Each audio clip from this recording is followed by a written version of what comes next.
League നേതാക്കൾ ചർച്ചയ്ക്ക് ശേഷം ഇറങ്ങിയിരിക്കുകയാണ്. അവർ മാധ്യമങ്ങളെ കാണുന്നു. P K Kunhalikutty.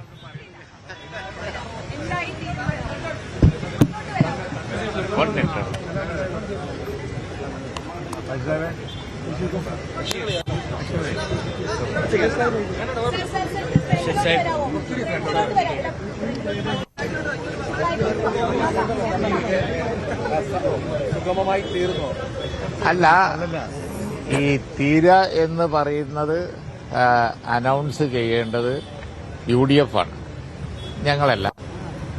ഞങ്ങളുമായിട്ടുള്ള ഡിസ്കഷൻ ഇന്നത്തേത് കഴിഞ്ഞു. നാളെ ഇനി എന്തെങ്കിലും സംസാരിക്കാനുണ്ടോ ഇല്ലേ എന്നുള്ളത് എല്ലാവരുമായിട്ടുള്ള സംസാരം കഴിഞ്ഞല്ലേ അവർക്ക് അന്തിമമായി പറയാൻ പറ്റുള്ളൂ. അപ്പൊ ഒരു മിനിറ്റ് ഞങ്ങള് ആ വക കാര്യങ്ങളെ കുറിച്ചൊന്നും ഞങ്ങൾക്ക് പറയാൻ കഴിയില്ല. കാരണം ഒരു ജോയിന്റ് ഡിസ്കഷന് ശേഷമേ we are suppose to say anything. എന്ത് പറയണമെങ്കിലും അല്ല, അതെ കുറച്ച് ദിവസമായി ഞങ്ങൾ പറഞ്ഞുകൊണ്ടിരിക്കണല്ലേ. ഞാൻ പറയും നാളെ ഞങ്ങൾ ഇരിക്കും സ്വാഭാവികമായിട്ട്. അതായത് UDFന്റെ തീരുമാനം UDF എല്ലാം അപ്രൂവ് ചെയ്യുമ്പോൾ എല്ലാ കക്ഷികളുമായിട്ടുള്ള ഡിസ്കഷൻസ് കഴിഞ്ഞിട്ടേ UDFന്റെ തീരുമാനം അനൗൺസ് ചെയ്യാൻ പറ്റുള്ളൂ. അതുകൊണ്ട് ഇപ്പൊ നിങ്ങൾ ചോദിക്കുന്ന ചോദ്യങ്ങൾക്ക് ഞങ്ങളുടെ ഡിസ്കഷന്റെ details we are not supposed to say. ഒന്നും പറയാൻ പാടില്ല. അതാണ്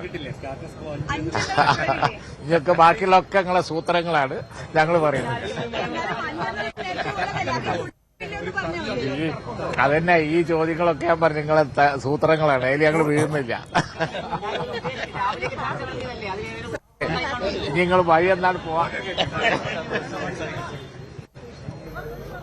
ഒരു കാര്യം വ്യക്തമാണ്, ലീഗിന്റെ 5ാം മന്ത്രിയിൽ തീരുമാനമായില്ല. അതല്ലായിരുന്നുവെങ്കിൽ 5 മന്ത്രിമാർ എന്നുള്ള കാര്യം പ്രഖ്യാപിക്കുന്നതിൽ കുഴപ്പമില്ലായിരുന്നു. പക്ഷേ ലീഗിന്റെ 5ാം മന്ത്രിയിൽ തീരുമാനമായിട്ടില്ല.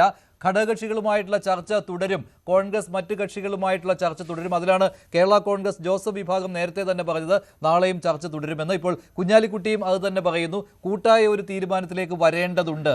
ഇപ്പോൾ വ്യക്തമാണല്ലോ ഇതിലെ 5ാം മന്ത്രി സിബി തീരുമാനമായില്ല എന്ന് തന്നെയല്ലേ? അതെ, തീരുമാനമായില്ല എന്നാണ് അവരുടെ ശരീരഭാഷ തെളിയിക്കുന്നത്. ചർച്ച തുടരും എന്ന് തന്നെ കൃത്യമായി പറയുന്നുണ്ട്. അല്ല, നിലവിൽ 4 ഉള്ളൂ എന്നുള്ള സന്ദേശം ലീഗിന് കിട്ടിയിട്ടുണ്ടെന്ന് തോന്നുന്നു അല്ലേ? പിന്നെ ഒരു ഭരണഘടനാ പദവി കൂടി നൽകും. അങ്ങനെയാണ് നേരത്തെയുള്ള ഒരു രീതി. അപ്പോൾ ഇത്തവണ എന്തെങ്കിലും മാറ്റമുണ്ടോ? കാരണം ഇത് വലിയ പ്രശ്നമുണ്ട് മഞ്ജുഷയിനകത്ത്. അതായത് നിലവിൽ VD സതീശൻ മുഖ്യമന്ത്രി സ്ഥാനത്തേക്ക് ഉയർന്നു വന്നത് ലീഗിൻ്റെ വളരെ ശക്തമായ പിന്തുണ കൊണ്ടാണ് എന്നുള്ളത് വളരെ പരസ്യമായ രഹസ്യമാണ്. അപ്പം ഇത് എല്ലാവർക്കും അറിയുകയും ചെയ്യും. അപ്പം ഇതിൻ്റെ ഏറ്റവും വലിയ കുഴപ്പം എന്ന് പറയുന്നത് 5ാം മന്ത്രി സ്ഥാനത്തേക്ക് ശ്രീ VD സതീശൻ കോംപ്രമൈസ് ചെയ്യുകയാണെങ്കിൽ അത് കൂടുതൽ വാർത്തകൾക്ക് News 18 Keralam YouTube channel subscribe ചെയ്യുക.